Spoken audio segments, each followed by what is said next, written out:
Section 6 of the Adult Literacy Tutor Training. This section will talk about writing. Writing is an important literacy skill that is integrated into the approach and curriculum used in your sessions. Before we get into an easy and effective writing activity that may be used in your sessions, we will briefly discuss Hawaiian Pigeon Creole English. In Hawaii, we are lucky to live in a place with people from diverse backgrounds, cultures, and ethnicities. At Hawaii Literacy, we serve members of many different communities. Hawaiian Pigeon, or Pigeon Creole English, is a recognized language which many individuals speak. Although the adults that we serve are looking for help in English literacy skills, they may also speak Pidgin. Watch this brief video about the origins of Pidgin.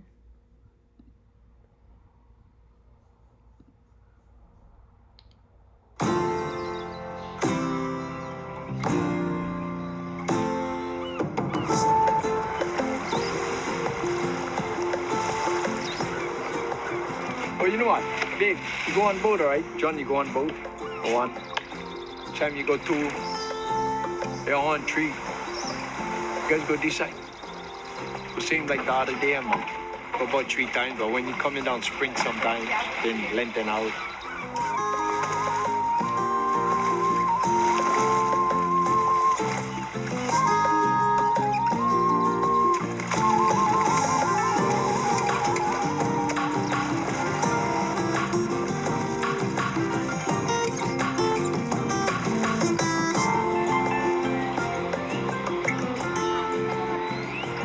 Would you let me read them?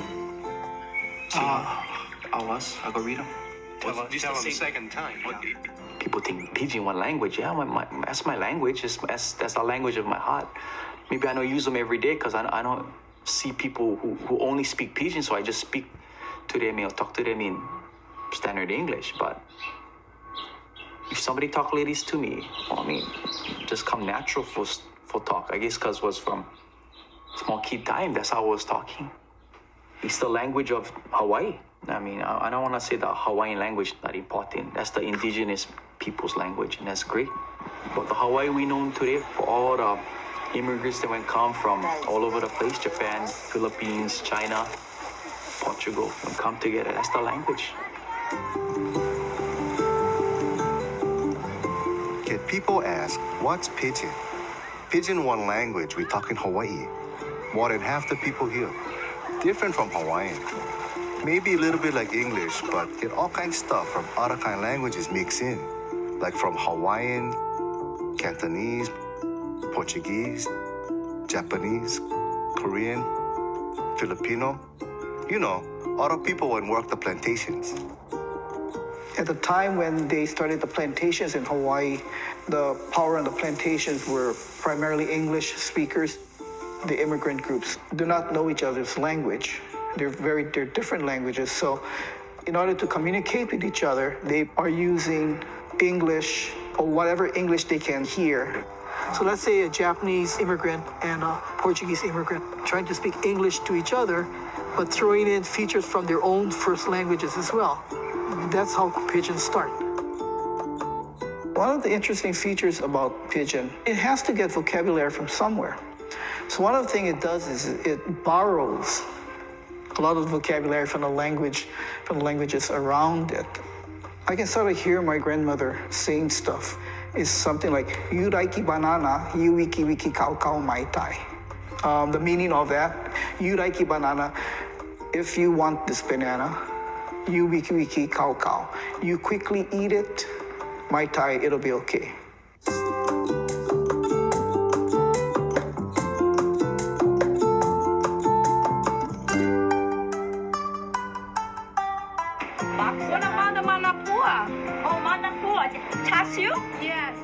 The word manapua, which have been reported to have come from mea ono pua'a. Okay, so mea thing, ono, delicious, pua'a, pig. Right, so delicious pig thing, right? So manapuas are those buns that have the pork inside of them, and I can imagine. I don't know exactly when it started or what happened, but I can imagine someone, Hawaiian coming up and asking a Chinese guy, give me the delicious pig thing, So mea ono pua'a. And then mea onopua then becomes manapua. Oh, now you have roast pork too. Roast pork, I like one too. And roast duck. So who we are, all that we think and do on this island, all that stuff that make Hawaiian culture is kind of captured in the language.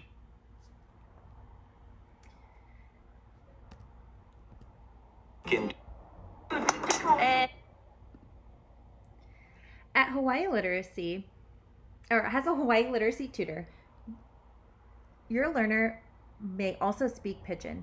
Tutors are helping learners with learning to read and write in standard English, but should be careful not to correct the way that someone speaks or communicates. It is appropriate to discuss communication in a variety of settings. For example, we may write or text or call a friend and speak to them in Pidgin. However, in certain workplaces or when writing a formal letter or email, we may want to use standard English. It is important that we identify and respect the cultures and backgrounds of all of our clients, regardless of whether standard English is the most comfortable mode of communication for them.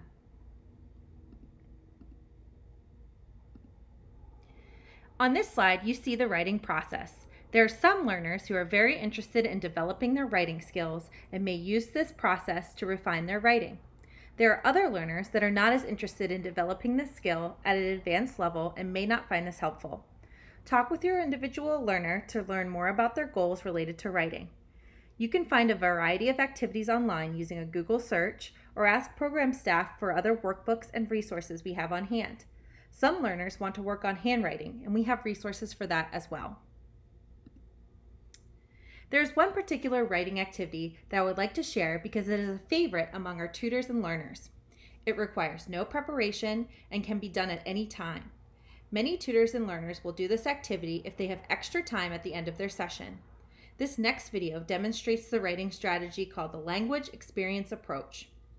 The video is very old, but it does go through the strategy clearly and concisely. Additionally, you can find information in your tutor training manual about this activity, as well as in the Teaching Adults resource book.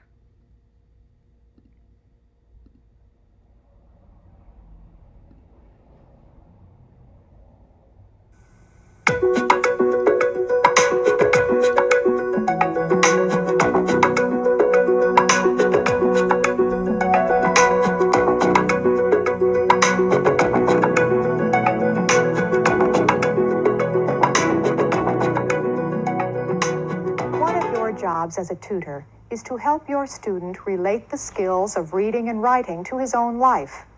This isn't always easy when his reading material consists of stories and passages that were written by other people and that reflect their thinking and experiences.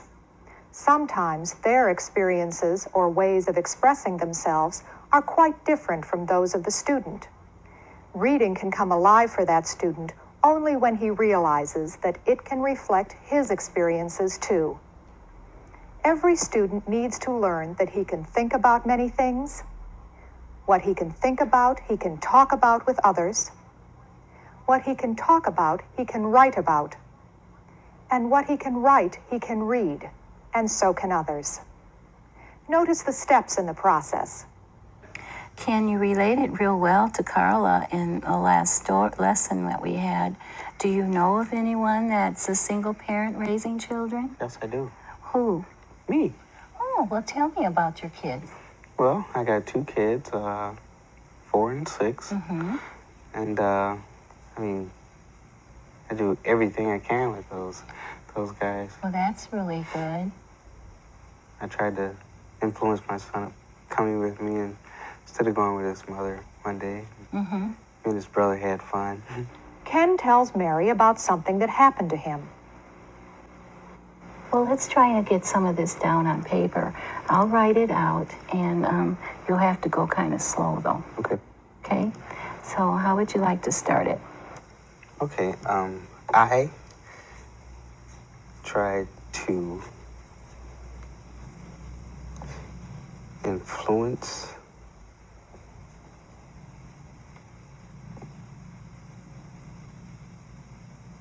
my son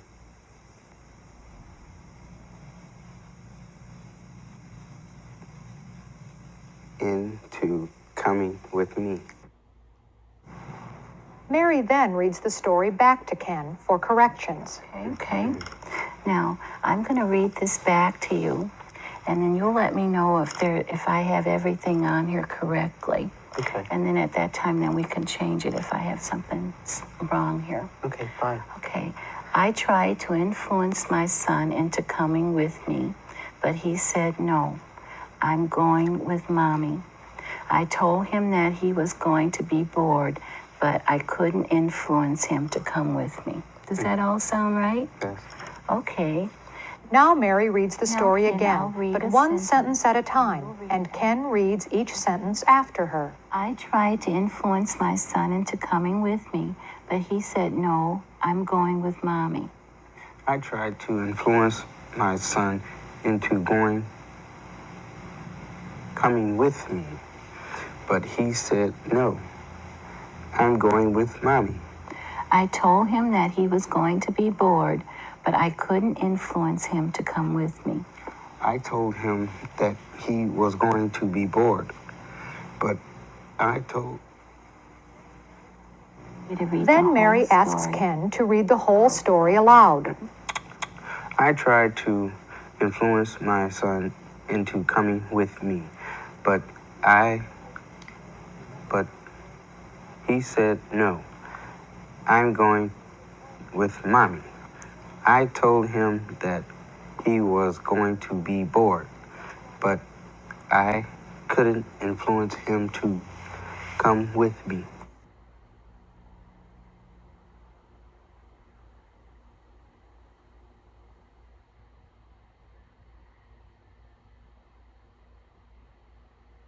See how quickly Ken learned to recognize words that he hadn't studied before?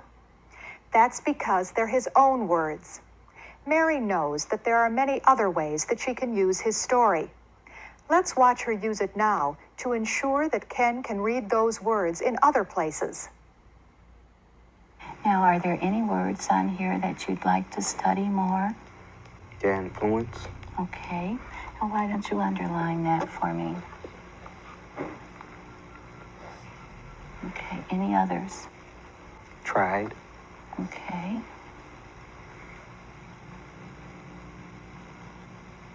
Couldn't. Couldn't. Okay. Well, that looks good. Now, how about if we did bored? Okay, bored. Yeah, that's good too. Okay. Now, what I'd like you to do now is write on these little cards the words that you'd like to practice more. Okay.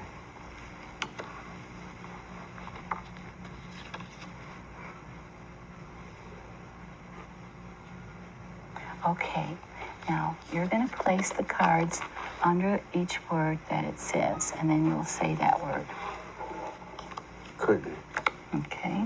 And then take it away. Influence. Influence. Now, you've got two places you could put it. Tried. Okay. Take it away. Bored. Bored. Okay. They do the same for each word. Then Mary picks up the cards, shuffles them, and asks Ken to read each one.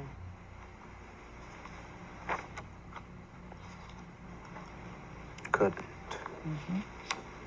Tried. That's good. Bored. Influence. Okay, that was good, Ken. In book 2, you worked on short vowel sounds, and you learned many words from the short vowel families. Let's find some of those words in your story. That'll be a review, okay? Now, what words would you pick that are short vowel sounds in here? That. That, okay, that's a good one. But. But, Him. him, okay. Now, which one would you like to pick to use? Him. Him, okay.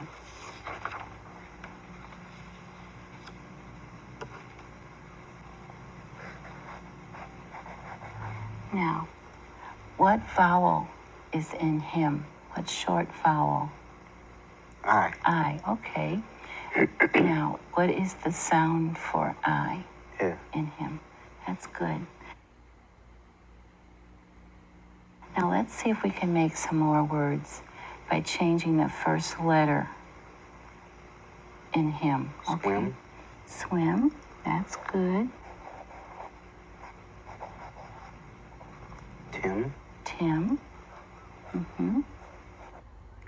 Mary decided to use the story to help review short vowel sounds, but she could also have used it to work on root words, word endings, or any number of other skills. The important thing is that Ken is getting a chance to practice these skills on his own words. Let's review the steps in the language experience approach now. 1. The student shares an experience. 2. The tutor writes it exactly as the student says it. The tutor should, however, spell all words correctly and use punctuation where needed. 3. The tutor reads the whole story and asks for any corrections. 4. The tutor reads each sentence aloud. 5. The student reads each sentence after the tutor. 6. The student reads the whole passage aloud. 7. The tutor and student select individual words to work on. 8. The tutor selects other reading skills to work on. And 9. The tutor and student review the story at their next lesson.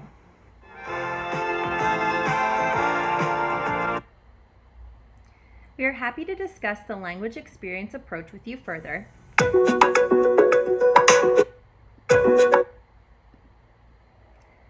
We are happy to discuss the language experience approach with you further or demonstrate it during a training wrap-up session.